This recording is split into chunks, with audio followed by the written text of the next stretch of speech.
பொல்லாதவர்களை குறித்து எரிச்சல் அடையாதே. நியாயக்கேடு செய்கிறவர்கள் மேல் பொறாமை கொள்ளாதே. அவர்கள் புல்லை போல சீக்கிரமாய் அறுப்புண்டு பசும் பூண்டை போல் வாடிப் போவார்கள். கர்த்தரை நம்பி நன்மை செய். தேசத்தில் குடியிருந்து சத்தியத்தை மேய்ந்து கொள்.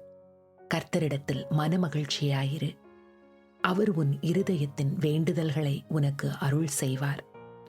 உன் வழியை கர்த்தருக்கு ஒப்புவித்து அவர் மேல் நம்பிக்கையாயிரு. அவரே காரியத்தை வாய்க்க பண்ணுவார். உன் நீதியை வெளிச்சத்தை போலவும் உன் நியாயத்தை பட்ட பகலை போலவும் விளங்க பண்ணுவார். கர்த்தரை நோக்கி அமர்ந்து அவருக்கு காத்திரு. காரிய சித்தி உள்ளவன் மேலும் தீவினைகளை செய்கிற மனுஷன் மேலும் எரிச்சலாகாதே. கோபத்தை நெகிழ்ந்து உக்கிரத்தை விட்டுவிடு. பொல்லாப்பு செய்ய ஏதுவான எரிச்சல் உனக்கு வேண்டாம்.